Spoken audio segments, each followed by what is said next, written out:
Batting third, playing right field, number 21, Roberto Clemente. Number 21. Welcome, everyone, to our Season 2 premiere.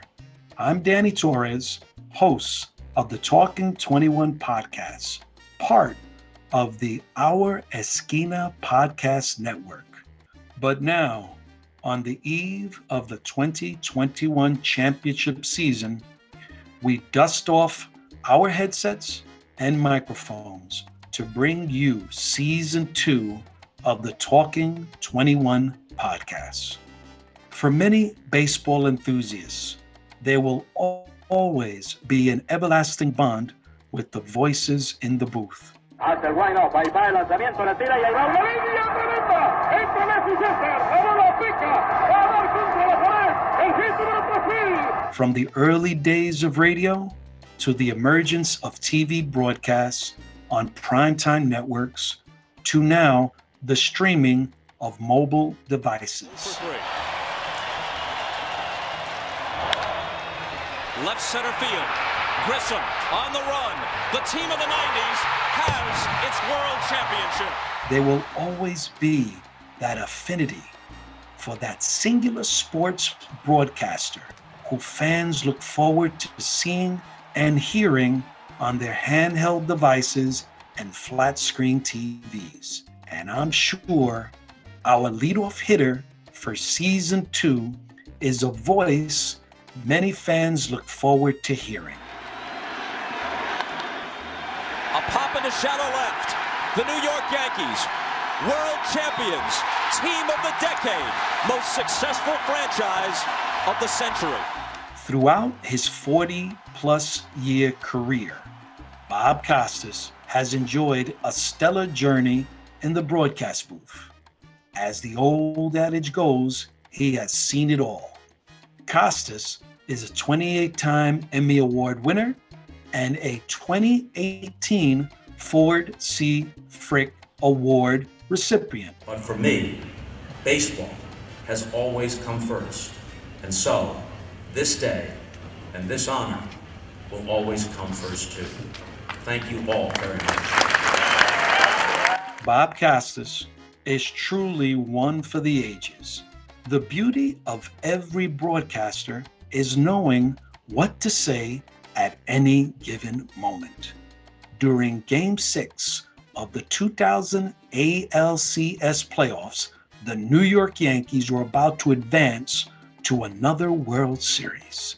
Listen to his effortless delivery of the historic final out. A slow roller, but Martinez doesn't run well. Jeter up with it. Starts spreading the news. New York, New York. Costas has been covering the game for a long time. He, more than anyone else, is cognizant on the changing demographics of players entering the league, who more and more resemble the players of the Negro Leagues and Latin American countries around the globe.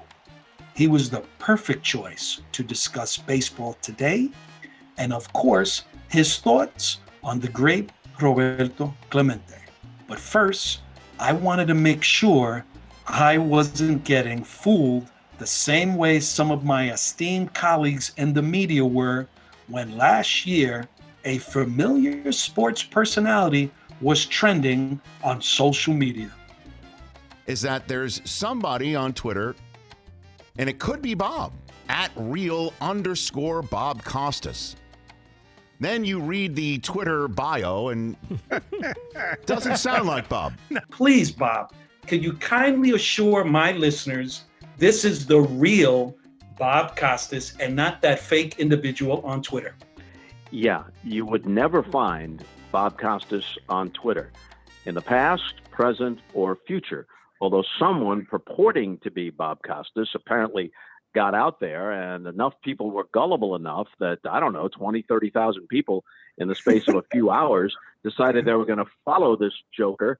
And it included, and I won't name them and shame them, included some members of the media who should have been a little bit more skeptical of all of that. Yeah. But my son, who works at the Major League Baseball Network, quickly shot it down And Twitter then took it down, identifying it as a bogus account. And a few laughs were had by everybody. So I guess no harm done. But you have the real Bob Costas, not the bogus Twitter Bob Costas, on your podcast. Well, Bob, I'm appreciative that you clarified that for my listeners, because now we can begin with this podcast. There's an old adage, let's start from the beginning. I grew up, Bob, in the South Bronx, but basically was raised to root for the New York Mets. When my late father arrived in the USA from Puerto Rico in the early 1950s, the Yankees had in the minors a black Puerto Rican by the name of Vic Power. But on the island, Yes, he was known as Victor Peyo. He was a flamboyant player, extremely talented. And I mean, I've heard tons of stories that literally, Bob, one day I've got to share a few of those about the late, great Vic Power. But it was something about that he didn't fit the Yankee way. He was traded to the Philadelphia Athletics. My dad, Bob, was furious and stated emphatically, we will never cheer for the Yankees. So here it is, Bob. Guess what? You don't know this. I live in Fresh Meadows, Queens. You were born in Queens. So, Bob, if you and I were able to step into a time machine and press that bump button, and we bump into a kind of like almost like a Back to the Future, well, really Back for this one, because it's not the future, but it's the past, a young Bob Costas watching a game at a ballpark. How can you describe that scene? Well, when I first became familiar with baseball, it's the late 1950s. So I'm listening to Mel Allen on the radio, Red Barber, who had been best known as the voice of the Brooklyn Dodgers, but by then had gone to the Yankees. And here's what's important to remember. The Dodgers and Giants both leave after the 1957 season for the West Coast. That's correct. And the Mets don't come into existence until 1962. So people ask me, why did you grow up a Yankee fan? Because when I first truly became aware of baseball, the Yankees not only were the only team in New York, but a great many of their games, unlike most teams in that era, a great many of their games were on television. Of course, all of their games were on radio, and they were the premier team in all of baseball in the World Series almost every year. Hall of Famers dotting their roster, Mantle and Berra and Whitey Ford, Casey Stengel, their manager. So that became my team. But going to the ballpark for the first time, actually the first time I went to Yankee Stadium, I was 7 in 1959. I had gone to both Ebbets Field and the Polo Grounds in 1957 with my dad. But all I remember about it is the atmospherics. I was 5 years old last year in New York for both teams, and I remember the atmospherics of it, but I don't remember many particulars. But I do remember particulars of the first game at Yankee Stadium. And the thing that struck me, and I'm not alone in saying this, many baseball fans of roughly my generation have said the same thing. You've either listened to the games on the radio or you've watched them on a flickering black and white TV. And You're now right. you walk into the cathedral of baseball, Yankee Stadium. And not only is the stadium itself so impressive, but just the colors, emerald green grass, how pearly white the baselines and the batter's box are, the sort of burnt ember color, not exactly brown, kind of a burnt ember color of the infield dirt and the warning track, and then the green of the facade. I mean, it's just a rush, kind of a panorama of colors and sights, and also sounds. Beer here, scorecard, crackerjacks, the whole thing. The cigar smoke swirling, because that's what it was like in those days. A very much predominantly male crowd. A lot of those guys wore suits to a game, or at least white shirts to a game. Very different than what it is now. And the whole thing was just a tremendous rush. It's often been compared, people compare it to when you watch The Wizard of Oz, and when she's in Kansas, it's in black and white. Then she lands in Oz, and everything is just a burst of color. That's the way it felt to me.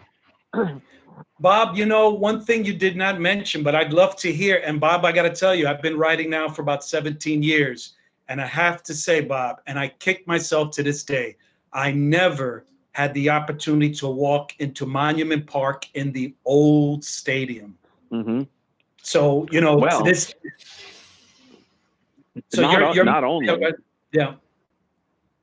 Monument Park was a wonderful thing, and now because it's closer. It's not out behind the very distant left center field fence as it was when they remodeled the old Yankee Stadium. Now it's a more reachable distance in straightaway center field, and they had to put a net over it. So you don't really, unless you have some sort of special arrangement, you don't have fans tracing through there as they once did. But the Yankee Stadium, I remember as a kid, there were only 3 monuments, and they were on the field, on the warning track in straightaway center, because the center field barrier was 461 feet from home plate. So the monuments to Ruth, Gehrig, and Huggins, the Murderers Row Yankee manager, were on the field in front of the flagpole.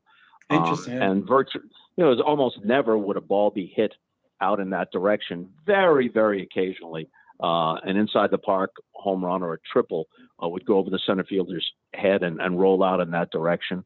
Or every now and then, Mickey Mantle would homer over that center field barrier, hit a 500-foot shot. But it was so far away that as a practical matter, it didn't come into play. You know, Bob, for over 4 decades, you've impacted the entire sports panorama and built an extraordinary career. Interesting. I had the opportunity, Bob, to interview 2 baseball men who were referred to as God. And I think, you know, one in particular, the voice of God. But we're not talking about the voice of God yet. We're talking about the late Doug Harvey, who was a respected Hall of Fame umpire who actually handed Roberto Clemente the 3,000-foot baseball in 1972. But having that opportunity to speak to the voice of God, the late Bob Shepard, interesting enough, I did not know this, a World War II veteran. I remember it was quite funny. I still had the audio, and I can recall what Mr. Shepard said to me, and it might have been around 2004 when I interviewed him, and how he approached his craft. And he said, I live by the 3 C's. Clear, concise, and correct. So before every broadcast, before your one-on-one interviews or play-by-play, how do you prepare? Well, it varies depending upon the assignment. And with regard to Bob Shepard, legendary and justifiably so, as the public address announcer, not only for the Yankees, but for the Giants football games for many years, and a speech instructor at St. John's University, he had to be especially concise because the idea was to introduce the player, the pinch hitter coming up, or whatever it might be, or in a football game, who carried the ball, who made the tackle, what does that leave it, what down, what distance. So you had to be especially concise. Preparation is very, very important, no matter what the broadcasting assignment is. If it's an interview, obviously you're preparing for that one person, the story of his or her life, or the issues that they might have been involved in. So you've got to do that. With baseball, for example, calling a baseball game, it's a different thing. Some of the preparation you bring to the booth is the life you've lived in baseball, what you've read, what you've seen, what you recall, and the relevant thing might just pop into your head at a given moment.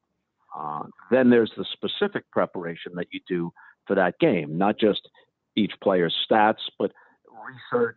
What's the history between the teams? What anecdotes are out there when you talk to guys at the batting cage or in the dugout or in the clubhouse? What stories are surrounding those teams leading up to that game? All the games that I've done have been network games. I've never been the voice of a local team, so I'm not doing their games day in, day out. Usually, except for the postseason, I'd be doing one game a week. So that actually made it a little bit easier, where I could just take an overview of what that season has meant so far to those teams, what's been going on that week, what that pitching pairing is. So it makes it a little bit easier than doing a game every single day. So who was your first ever interview with a ball player, and was there a flub, a mistake, something that to this day, that particular sit down or broadcast, you still haven't forgotten?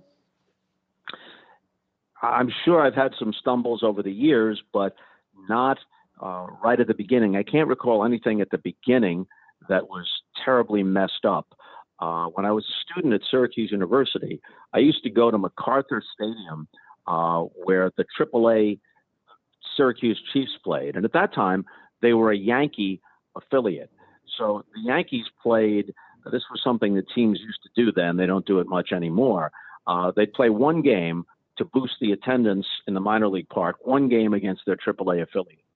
So the Yankees showed up for a game in the early 1970s against the Syracuse Chiefs.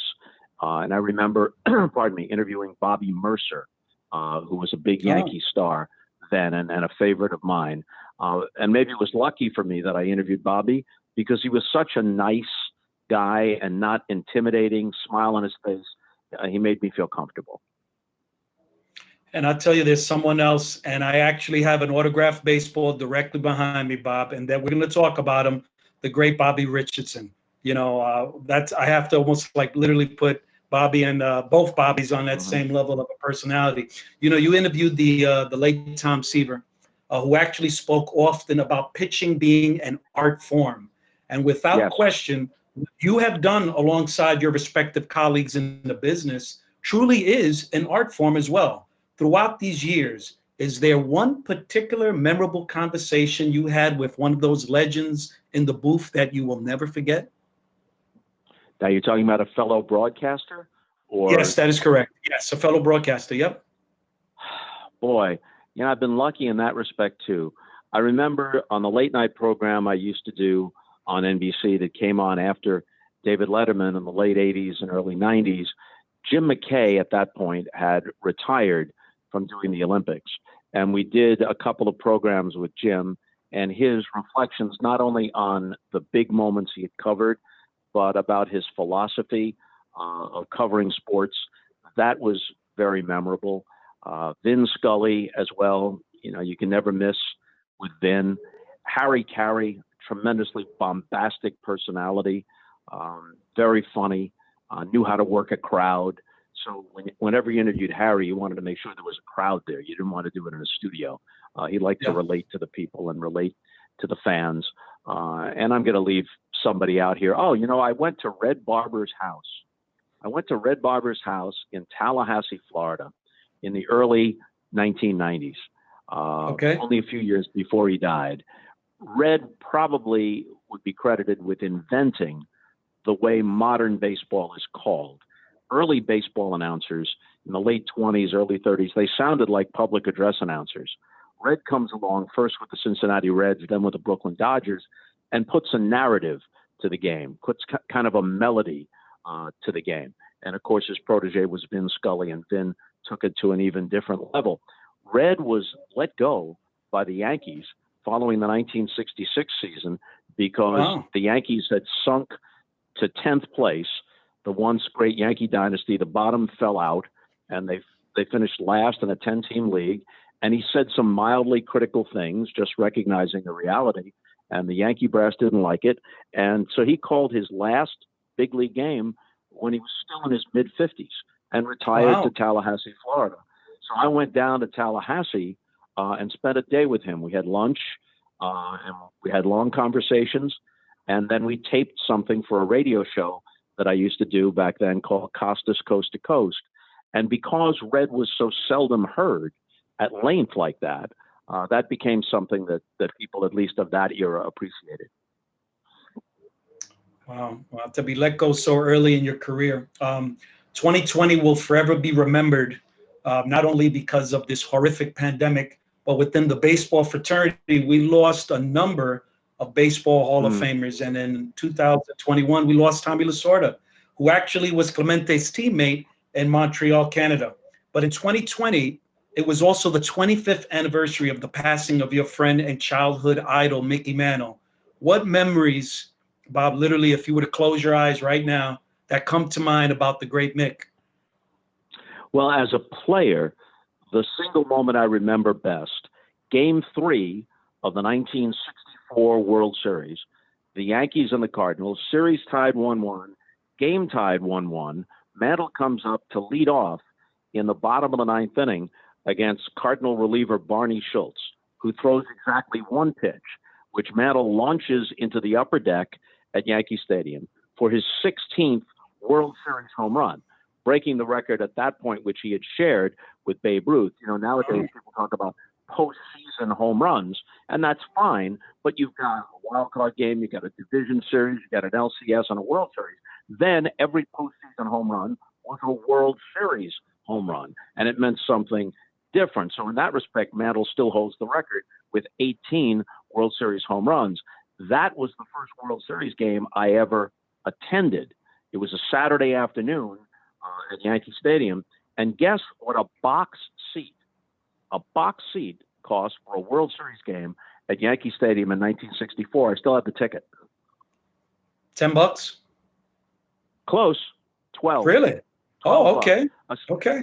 A comparable seat now would be hundreds of dollars, maybe even into the low thousands. I would say thousands, Bob. I would say thousands. Yeah. There was an MLB Network special that was dedicated to the 1960 World Series. It was the 50th anniversary of the Pirates defeating the Yankees. You moderated that enjoyable panel discussion. And thanks to the great and late Bing Crosby, millions can enjoy watching that decisive game. And I've seen it a number of times on YouTube. And I got a lot of laughs that evening.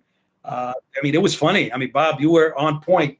But something you said, there was one word, Bob. It was one word that you said that really, really, really stuck out for me. And it was interesting because surely we spoke about Mantle. Surely you spoke about other players there. We've all idolized players growing up, the childhood superstars. But with Roberto Clemente, every time he appeared on the screen, people applauded, cheered. And you said to the late Mrs. Clemente, who I miss dearly, I got a chance to attend her memorial service and her funeral. Your husband is just not only just respected and admired, but revered. Not just idolized, but he's revered. Clemente, Bob, is different. A ball player, really you're putting him as a saint almost. So, Bob, tell me your thoughts about that particular evening. Well, David Marinus, who is a great historian, writes about politics, but also has an interest in sports, wrote a biography of Vince Lombardi, wrote a history of the 1960 Rome Olympics, and wrote a biography of Roberto Clemente. And the title of that biography was, as you know, that The Last Hero. He viewed him as a genuine hero. First of all, as you would know better than I, but I think I appreciate this, he carried himself, and this is an important distinction. Players of his time could have great style, but still have class and dignity. I think now exhibitionism, which can be obnoxious, gets confused with style. Clemente oozed style, but at the same time, he oozed dignity. And it was very important to him that he be appreciated as a Latin American ball player, and that he carry himself with dignity that befit the pride that he felt for his heritage. And I recall that after the 1971 World Series, in which he starred for the Pirates, actually probably his greatest series of games was in October of 71, when he was interviewed after the game, he paused the interview very politely and stopped speaking in English and spoke in Spanish, directed toward his parents and his family and those watching in Puerto Rico and around Latin America. And he insisted, you know this, but perhaps your listeners don't, when he came up, race, we'd be crazy to say that racism doesn't still exist, but then it was so blatant in so many ways that makes you shake your head now. They referred to him as Bob or Bobby Clemente because they thought that Roberto would somehow be off-putting to the largely white audience. I can recall baseball cards when I was a kid that said Bob Clemente. And he insisted, always politely, but he insisted, and my name is Roberto Clemente. He was such an idol to so many young Hispanic ball players, both in this country and around Latin America, that it's just very difficult to overstate his impact and how respected he was, not only for his greatness as a player, but for the way he carried himself and the way he never tried to soft pedal his heritage. And then the way he dies, he's on a mission of mercy, trying to carry needed supplies to earthquake victims in Nicaragua. The plane takes off in Puerto Rico. It's overloaded. It might have had mechanical problems. It dives into the Atlantic Ocean. His body is never recovered. So, and I don't mean this glibly, but like others, like James Dean or Marilyn Monroe, when someone dies young and we never see them age, then they are young and beautiful and in the prime of their lives in our imagination. And that, along with the true heroism and selflessness of what he was doing when he died, elevates him even further. And just to finish this up, and I apologize for going on at such length. No, not at all. Not at all. Not at all. That night in Pittsburgh that you were referring to, it struck me because he didn't have a particularly good game. In fact, he had a bobble in right field. He had a good series overall, but he was not that much of a factor in that seventh game. But every time he came on camera, walking from the on-deck circle to the plate, catching a routine fly ball, whatever it was, the audience reacted viscerally to seeing Roberto Clemente, which to me said it all. He just stood out from every other player. And there were a lot of other good players on that Pirate team, but he stood out. You know, and interesting too, Bob, kind of like to piggyback on exactly what you were saying. And you, I'm sure, remember what Mrs. Clemente said to you, how she replied back to you. And she said, I still feel his spirit as if he's with us. And the other thing which I thought was interesting, and I even want to tie this in with Jackie Robinson, she said he loved the Pirates, he loved the fans, and if they ever decided to trade him, he would retire. And Jackie did that in 57 when he knew he was going to be going over to the Giants, and he retired. Now tell me, Bob, that's going to happen in today's baseball, that a player is going to retire just like that. Not with all the money involved. They're going to retire when they tell him he can't play anymore. Exactly. Now that I think of it, they were both roughly the same age. Jackie didn't start in the big leagues until he was 28 because the color barrier hadn't been broken. Obviously, he was the guy who did it. So, and I think when he retired or when he played his last season, he was 38. And I think the same thing is true, either exactly 38 or 39 when Roberto played his last game. Yes. And you know what I thought was interesting, Bob, too, when you picked up the program, you had, I forgot, Bob, who, I'm sorry, it was Tony Kubek.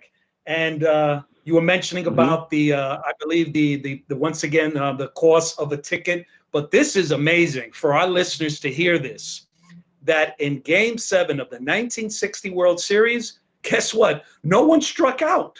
No one struck out. And that all the other thing, this is what made me laugh even also, Bob. There was no beer inside Forbes Field. No beer in the stands. Beer sales were not permitted, although as Dick Grote, who was on the panel that night when we did that program, and he was the MVP of the National League in the 1960 series, the Pirates shortstop, he made it pretty clear that a lot of fans smuggled in their own brew, and the ushers, ticket takers, kind of looked the other way. So it wasn't a completely dry Forbes Field.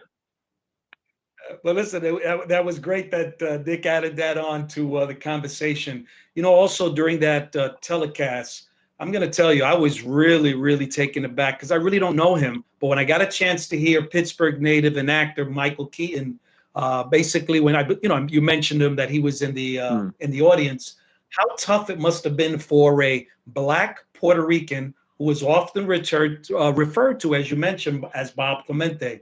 But as we know, I mean, I'm sure our listeners do know this. There are some Clemente aficionados that have listened to entire season 1, that Clemente admired JFK's Peace Corps.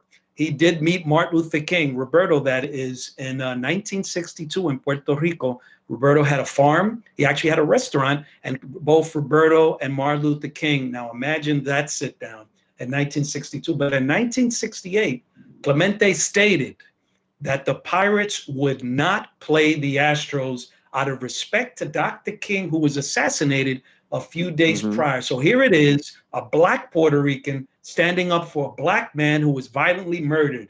So baseball and activism, Bob, it's just something that at this point, until really that I believe, if you want to go back to Curt Flood, that's something else where Curt Flood was fighting for everyone. But baseball and activism, Bob, I'd love to hear your thoughts.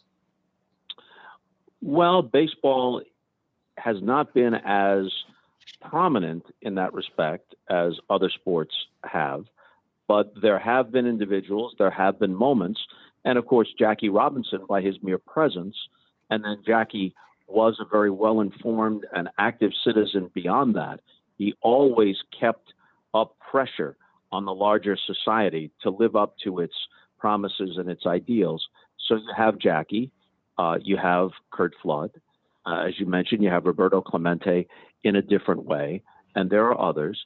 Disproportionately, not exclusively, but disproportionately, the athletes through history who have been active politically have been athletes of color, which should not be surprising because through much of history, it's a bit better now, but through much of history, sports and entertainment were the most prominent positions where people of color could have a platform and have a voice that the larger portion of America would pay some attention to. And because they had lived through a different reality than their white fellow citizens, they had a different perspective and perhaps felt a different calling to address those issues. So as I say, were there and have there been, including in the present day, some white athletes across sports who have been politically active? Yes, but predominantly it's been athletes of color. You know, the last time that we actually spoke on the phone, it was actually in 2013. I just picked up Luis Clemente from the airport, and I invited you to see an off-Broadway show, a musical on the life of Roberto Clemente, and my dear friend Modesto Lacen, a renowned, the great one in every facet in that performance. You sat next to Luis. What are your recollections of seeing someone portraying Clemente on the stage? And secondly, when the movie does, and I certainly hope, within the next few years, at least that the talk becomes a bit more serious, when it finally hits the big screen, what should the screenwriter really focus on to introduce Clemente to a new generation of baseball fans? Well, it'll be plain, it has to be part of it, his greatness, but also his distinctiveness as a player, his style. It wasn't just the statistics. There's a matter of style. There's that. There's growing up in Puerto Rico. There's his relationship with Vera, which has some similarities to Jackie Robinson's relationship with Rachel Robinson. There's that. Excellent point. There's his fierce pride and his charitable heart. And whoever plays him has got to be movie star handsome, because he was that. Roberto yes, he was an exceptionally handsome man, which, star quality matters in the way people have an effect on others. Roberto had quite a combination of qualities. I say this from a distance because by the time I arrived on the scene as a broadcaster, Roberto was gone. I was still in college when he died. I remember it was New Year's Eve, 1972, into the new year of 1973, when word came that plane had gone down. And even those of us who didn't know him, if you followed baseball, you knew that this was more than a great player. I don't think this is hyperbolic. In many ways, he was a great man. There was a question, Bob, that I wanted to ask you really when I was preparing for the show, that it came to me probably within a few days in preparing for our sit down here, our interview. And I believe in a way, Bob, it was a total slap in the face. One of these MLB initiatives that definitely didn't sit too well in the Latin American community was the 1999 All-Century team. Clemente didn't make the final cut. I mean, not even a Negro League player. And here it is in 2020 now, the Negro League players are finally being recognized. Their stats are considered major league stats. And amazing to see, once again, how these players are recognized. But it was a fan base. The fans voted. Was that a mistake? But there was also a special panel that was formed. And it was almost like the secretive panel to include some missing Hall of Famers. I believe there were 9 pitchers, 10 outfielders that were selected. And Clemente came in 10th place. I mean, the numbers are there. He had the votes. He had 11,000 more votes than Stan Musial, a player that certainly you were quite familiar with. But they ended up, this special committee, they bumped Clemente and they put Stan Musial in the 10th spot. What are your recollections of that ceremony and the final tabulation of that all-time century team? Well, the ceremony was goosebump raising. It was beyond great. before one of the games in Atlanta in the World Series between the Braves and the Yankees. I think it was fine that they had a fan vote. After all, there was a commercial tie-in with MasterCard, and it's part of trying to build awareness of baseball and its popularity. So that was fine. But there were some things that happened where the fans overlooked some people. I happened to be on the panel that was asked to add 5 players. Stan Musial, with all due respect to Roberto Clemente, Stan Musial has better numbers than Roberto Clemente, an admirable man in a different way, but also a splendid person. Stan Musial held virtually every National League record for a very, very long time. 7 batting titles, 331 lifetime batting average, just an extraordinary player. Musial was not voted in the fan voting. The fans voted for Pete Rose, who's obviously a great player, but probably should not have made that team in the fan vote. But the reason they did was Pete had been kept from the Hall of Fame. Many fans felt that this was a way of acknowledging him. So now we're confronted with who's in and who's not. I had expected to add someone like Satchel Paige or Josh Gibson. But then it turns out Stan Musial's not on the team. And Warren Spahn, who won more than 360 games and won more than 13 times, he's not on the team. So there were certain inducted with Clemente too, Bob, too. Yeah. There were guys we were obliged to put on. I would have, if those guys had been on, and you can't ignore their numbers, then you could say, if they overlook Clemente, Clemente was a better player than Pete Rose. Pete Rose is a wonderful player and an important player in baseball history, but Roberto was a better player. There's no doubt about that, but there just wasn't room. And I think the way a lot of us thought about it was that if we start going down this rabbit hole, we're not going to be able to get all the worthy Negro Leaguers either. We can't make this a quota, like look at it as, well, we don't have enough from this category, enough from that category. Yeah. It was hard enough because the fan vote boxed us in. That's really what happened. Yeah. No, Bob, you make a great point there, your analysis there. And it's interesting. And I appreciate that you mentioned that you were a part of that panel and that at the very least, Satchel in your mind was definitely seriously considered. And kind of to switch the topic, your dear friend Al Michaels, colleague, fellow sportscaster, and now part of the Ford C. Frick Award fraternity, was selected as this year's recipient, which I enjoyed watching that MLB Network piece, and what an honor. You were selected in 2018, so Bob, I'd like to congratulate you on that as well. Thank you. And thank you. Interestingly, in the 1972 Pirates-Reds playoff game, Al Michaels was actually the Reds broadcaster and called that deciding Game 5 homer that Johnny Bench connected to right field. And who's there with their back turned? Roberto Clemente. And that would be literally Clemente's final game ever. And 2 months later, sadly, we know what happens. He dies tragically.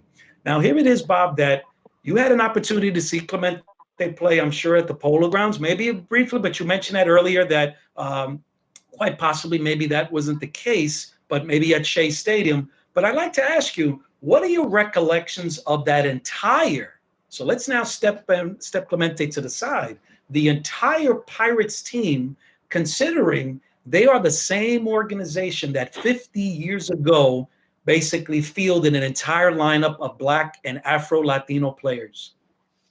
Yes, they did.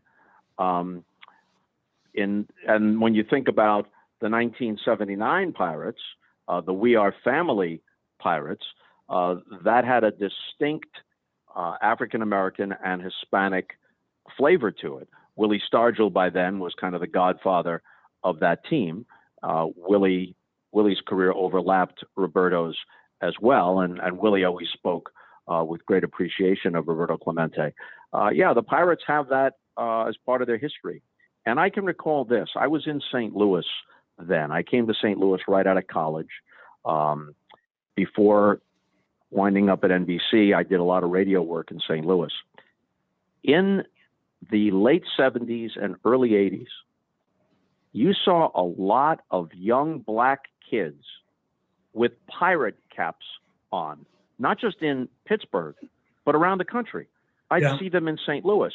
I remember the Pirates then had very distinctive caps with like the kind of circular yellow or gold going around the top of the cap. So it was very, very distinctive. Add some Stargell stars there as well, Bob. That's right. And Sister Sledge had the "We Are Family" hit, and that became the theme song of the Pirates.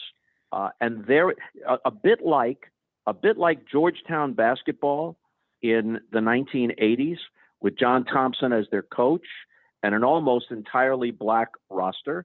And they went to the Final Four at least twice, three times. They went to the Final Four 3 times in a 4-year stretch. And there's no question that it wasn't just Georgetown fans, that around the country, they were Black America's team.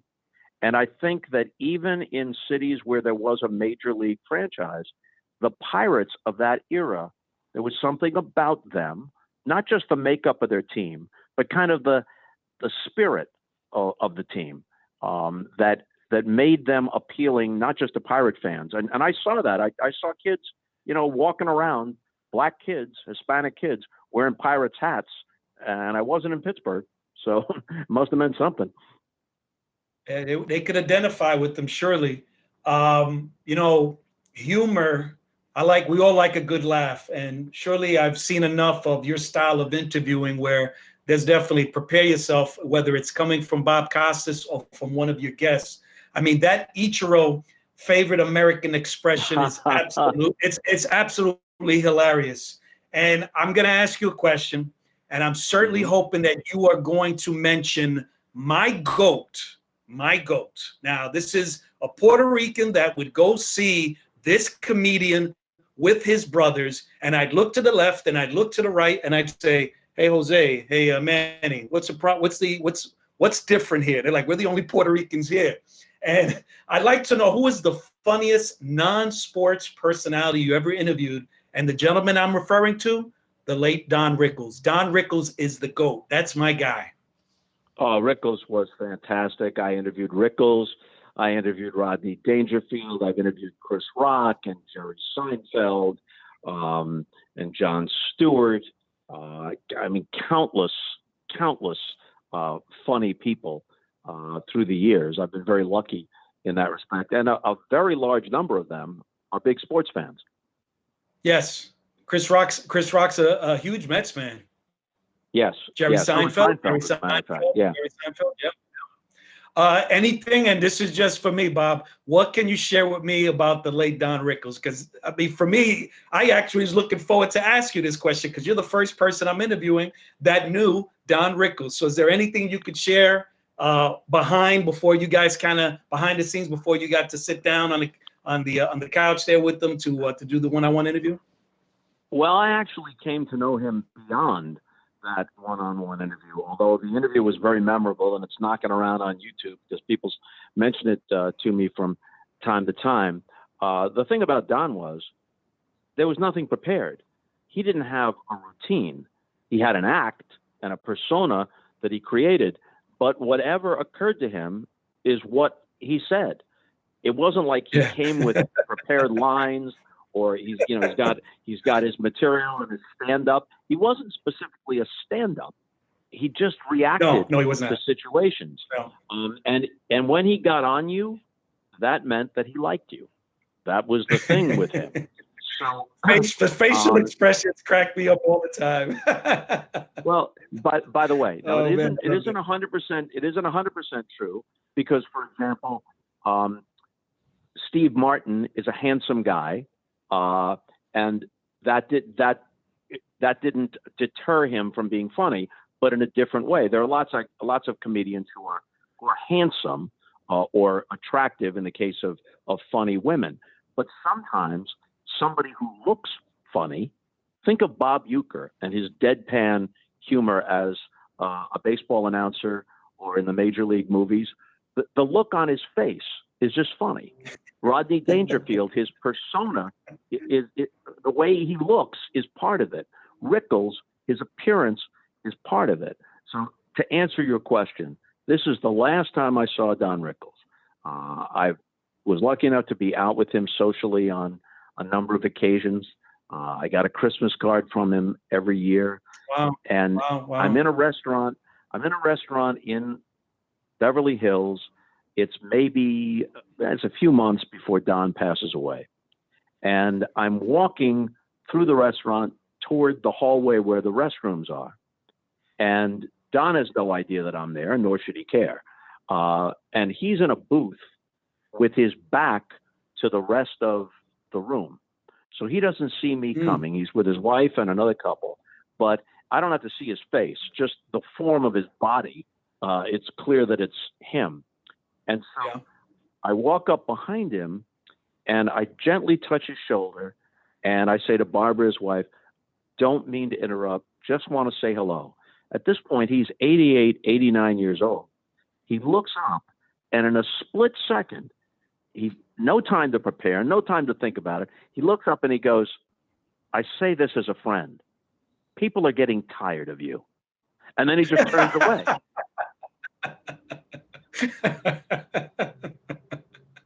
See, that's what I was hoping you was going to share. But I know for a fact there are listeners that are going to hear one of my all-time favorite Don Rickles stories with Frank Sinatra. So, Bob Costas, I would greatly appreciate if you could share with our listeners that particular story with the great late Frank Sinatra and Don Rickles. Yeah, Rickles used to either open for Sinatra in Vegas, or they'd be, playing one hotel or another, and they'd get together. They became close friends. And so this is when Don is single and he has a date, and they're seeing someone else's show. I don't know if it was Sinatra's show. Maybe it was. Let's say it was Sinatra's show. And it's one of those things where you can have dinner and you can watch the show. And Rickles says to Sinatra, Frank, if at some point in the evening you could stop by the table, I can introduce you to the girl. It would really kind of help me out. I'm sure it would impress her. He says, whatever you want, kid, you got it. All right. So he does his show, and the evening wears along. Dessert has already been served. People are having some after dinner drinks. And Sinatra comes over the table, big smile on his face, says, Don, how you doing? And Rickles looks up and says, Frank, can't you see I'm with people? Go away. Stop bothering me. I could hear that every time I go on YouTube to just watch that. And listen, I miss that guy. And just, Bob, thanks for sharing that. Since 1973, when the Commissioner's Award was renamed the Roberto Clemente Award, the list of players receiving this prestigious honor is definitely a who's who in the history of this game. But there's a recipient, this year's recipient actually, is a friend of yours, Adam Wainwright, who actually, guess what, Bob? After you, Adam Wainwright is the next guest on Talkin' 21. So we're going to be recording Adam this month. But please, Bob, if you can, anything that you could share with our listeners about that selection, because he's a special guy to definitely be able to recognize his philanthropic efforts. And he is sincere with it. He really does the work. He doesn't just make the occasional appearance. He rolls up his sleeves and he does the work. A number of charities. Having spent a lot of time in St. Louis, it's kind of my adopted hometown. Sports has something to do with this because the Cardinals especially, but also the Blues and other teams, are so central to the city's sense of itself. There's always been a tremendous connection between the Cardinals and community efforts in St. Louis. Since the inception of the Roberto Clemente Award, more Cardinals have won the award than any other team. That is correct. Six Cardinals have won the award, including 2 of the last 3 years, because 2 or 3 years ago, Yadier Molina won it. And I can tell you this, that players have a great deal of respect for the Roberto Clemente Award. It may not be as publicized as someone winning the MVP or whatever, but it has tremendous meaning within baseball. And those who have won it or have been nominated for it, Ozzie Smith is another who has won the Clemente Award, great St. Louis ball player. This has real standing. Albert Pujols. This has real standing within baseball. Wainwright is very, very. When I heard that he won it, the same day I heard it, I texted him and congratulated him. And I've had players say to me, you list kind of their accolades, and one of the things that they'll mention if they've won it, having won the Clemente Award, that means a lot to me. So, yeah, there you go. And interesting that you even say that too. And I know Rod Carew has also said that often about winning the Roberto Clemente Award. Finally, last year was quite special. I was there. It was the first time since his untimely death that the entire Pirates team wore number 21. And Bob, if you had the opportunity to sit down with the commissioner of baseball on the topic of retiring Roberto's number throughout the league, what would you say to him? Just one-on-one with Commissioner Manfred. Are you in favor, or should it simply be that Jackie's number stands alone? Well, I think you could make a very strong case, especially because of the way he died, what he symbolizes, and the fact that the game has a very, very strong Hispanic influence now. The number of African-American players, for a variety of reasons, has diminished over the years. It's in single digits percentage-wise, but the number of players of color in baseball has never been higher, and that's because of the very large number of Hispanic players. That's a huge talent pool, and I think it would be appropriate for Roberto Clemente, as a symbol of that, to have his number retired. Now, of course, at some point you have to draw the line, because you can't say that every admirable or significant player has to have his number retired around baseball. You run out of numbers eventually, as the Yankees have run out. The Yankees have no single-digit numbers left. But yeah, I mean, Clemente's in a class of his own. As you know, Danny, there is a Studio 21 at the MLB Network named for Roberto Clemente, Studio 42 for Jackie Robinson, and Studio 3 for Babe Ruth. And then I suggested for my personal studio during the COVID quarantine, where I do so much stuff from home, I suggested that I have Studio 24/7 with Willie Mays and Mickey Mantle. Cool idea. Indicating that I'm available 24/7 if they want to call on me. So that they made a terrific backdrop for me with Willie on one side and Mickey on the other. So between Studio 24/7 with Willie and Mickey, Studio 3 for Babe, 42 for Jackie, and 21 for Roberto, I think we've connected all the dots. So Bob, so what you're saying to me right now with 24/7, could we put in parentheses the Talking 21 logo? So if we have some breaking news, that Raciel can send you that information, and you could come back once again on Talking 21. Could we somehow squeeze you in? Oh, sure. Well, listen, I don't have Bob. anything else to do. I'm not going anywhere. Until the vaccine comes, I'm not going anywhere. Absolutely. Likewise. Well, Bob, let me tell you, this was an absolute thrill. I really, really appreciate it, whether it was providing those, and we've communicated since 2013, because I've looked at the emails when I asked you to help me out with a story for Memories and Dreams. You came to the show. You provided information for that program. And once again, now to have you on Talking 21, Bob Costas, thank you so very much. All blessings to your family, and for just being who you are, Bob, because every time I get a chance to see you on MLB Network, I make sure to tune in, kick the feet up, and just enjoy anything that you wish to share with the baseball community. So, Bob, thank you very, very much. Thank you, Danny. Thank you for having me on. Good to talk with you again, and happy virtual New Year. Fingers crossed that things return to normal sometime soon. Thanks so much, Bob. To kick off the 2021 baseball season with a Hall of Fame broadcaster who has followed in the footsteps of some of the greatest voices in the game. We'll make this inaugural episode a must-listen for our dedicated followers. Next up on our Talking 21 podcast is episode 2, and he's in the on-deck circle, and we're proudly welcoming Pittsburgh Pirates manager Derek Shelton. He will share his rather interesting path to the majors, the 2021 Buccos, and of course, his connection to the legendary Pirates right fielder. Episode 1 is in the books, and if you enjoyed our podcast with Bob Costas, please be sure to immediately subscribe, rate, and review us on Apple, Spotify, and wherever you get your podcasts. Make sure to follow us on Twitter and Instagram at Talking21 Podcast. And yes, we're also on Facebook and YouTube. So keep listening for all of the latest information about our episode drops. A special thank you to our co-writer, executive producer, Ras Guevara, and to our social media manager, Senor Beso.